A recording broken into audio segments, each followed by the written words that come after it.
Hi guys, welcome to this video. This is a video where I'm going to talk about something which is slightly analytical in nature, will help you crack the CAT code and also is going to resonate with you on another level, right? What kind of a level is this going to resonate with you?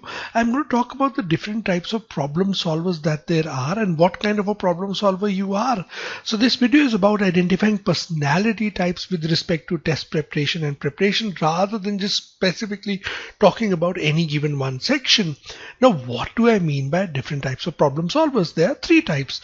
One, the instinctual problem solver. Second, the hard worker. The third, the dreamy problem solver. So these are approaches you have to solving problems. Remember, in an aptitude test, you are going to go and solve problems. So what kind of approaches you have? That's what we are going to discuss in this video. These approaches are going to be about your preparation, the approach you adopt, and how do we end up classifying you as one of these three categories, right?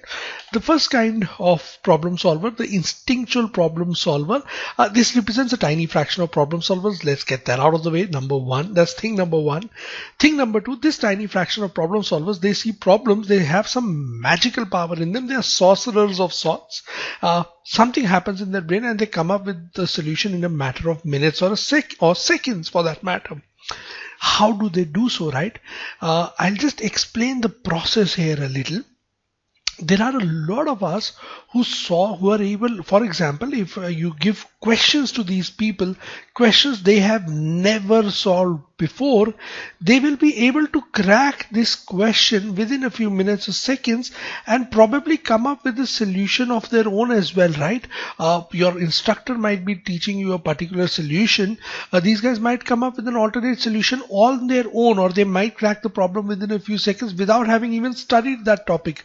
This category of people, these are what the instinctual problem solvers are. In VARC, instinctual problem solvers are those, give them any context to read and they will be able to read it very, very easily.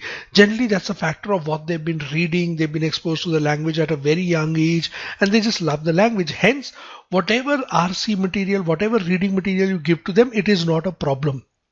Now the instinctual problem solver in Quant and LRDI, we're going to keep all three subjects in mind, right?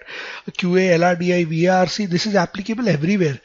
In these subjects, in these areas, QA and LRDI, especially the instinctual problem solver, he just solves the problem on the basis of instincts that he has, basic problem solving skills that he already has. So any new kind of question, any new kind of problem type is not going to be a problem for this particular person. Compare this with the normal average person who's preparing for these tests, and these guys would struggle solving questions they've never seen before. The instinctual problem solver, the IPS here, he does not have a problem with this. Give him any new problem, he will solve it. There is no fear of that problem. Thing is, the positive for you guys is this is just a tiny fraction of people. This does not affect the overall scores as such, right? These are the kinds of people who would, say, in a 180 mark mock or a 225 mark mock, you would see them scoring a 150 or a 160, right? These are the outliers, right? These are right at the top. You don't need to worry about them, right? These are the outliers. These are not the norm. These people are not the norm. They are outliers. They are exceptions. Advice for these students, if you belong to this tiny fraction of students, just stay grounded, make sure you focus on the process, make sure you do not get overconfident with your skills and you stay grounded, right? And make sure you stick to your plan, stick to your strategy of solving questions. And even though you might be great with your instinctual knowledge, it never does any harm to practice a few questions to get in the habit, get in the knack of taking the exam, right? Category 1 done, sorted. Category 2, the hard worker. Who's the hard worker now? This is the one category. This is the student who has the maximum impact on the results. What does the hard worker do? By the sheer number of problems this person solves, the approaches he learns, this problem solver is able to make a dent in the exam scores. He's able to understand what is required of him, the skills required to crack the exams. Remember, the two most important skills to crack any exam are hard work and perseverance. And this guy has these skills. He has these two particular skills. He keeps working on problems. So for example, he might not give him a new question, something that he has never studied before. He might not be able to crack it, but give him question types that he has already solved before, things that he has been exposed to, and this person will be easily able to solve those questions. Now, majority of the people who make a dent in scores, who leave an impact on tests, they belong to this category of hard workers. This is the category that you should aspire to be in. This is the category you should be fighting for, because even if, for example, raw talent, knowledge, etc., all these things are great, but if you don't have them, you can fix them through hard work, and this is the category that you should be aspiring for.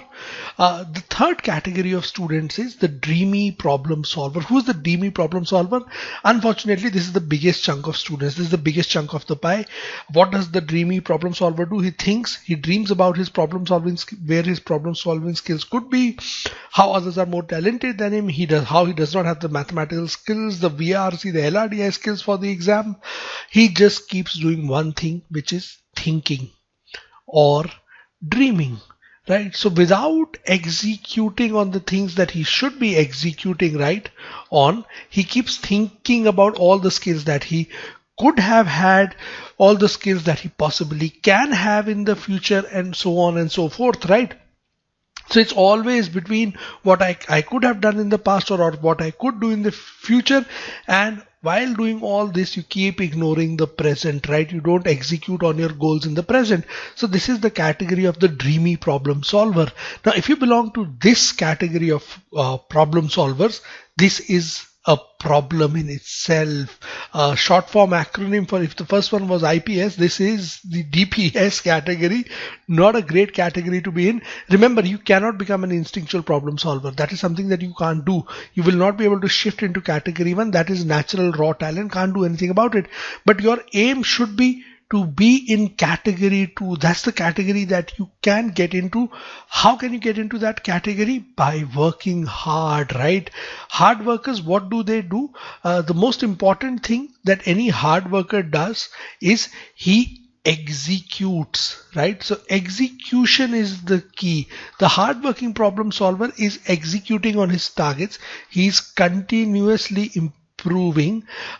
If you belong to the hardworking category and your scores are stagnant, trust in the process. Place your trust in the process. Remember, outside of this process of setting up your daily goals, completing them, looking at things from the perspective of a daily basis, and then just executing on those things, that is the most significant aspect of test prep preparation, right? So once you are executing on a daily basis, your skills are getting built up, right? As I keep saying, and I have repeated this in quite a few videos as well, and I am guilty of doing that. This is like building up your muscle memory, right? So you are building up your muscle memory for test prep as well. So if you are in category number 3, you need to aspire to be in category number 2. You need to build up your muscle memory of problem solving. Expose yourself to so many problems, so many questions, so many RCs, so many types of content, so that things become familiar. You develop that habit of familiarity, and that is how you jump up one level, you jump up one category, right? You never know. You never say never in life, right? What if you worked so hard and then instinctively things begin to click on their own as well? So that can probably happen as well, right? So these are the 3 types of problem solvers. I hope you connected with this video. I hope you were able to identify which category, either you belong to type 1, type 2, type 3, which category you belong to, where do you want to be, where do you want to head, what is the kind of effort you want to put in order to achieve your dream category, right? So this is all I wanted to communicate with you guys today through this video. Hopefully so my point is delivered and you get a little bit of tinge of a little ounce of motivation that's going to help you improve your preparation and move you to the next level, right? Thank you very much for watching this video, and as always, happy learning.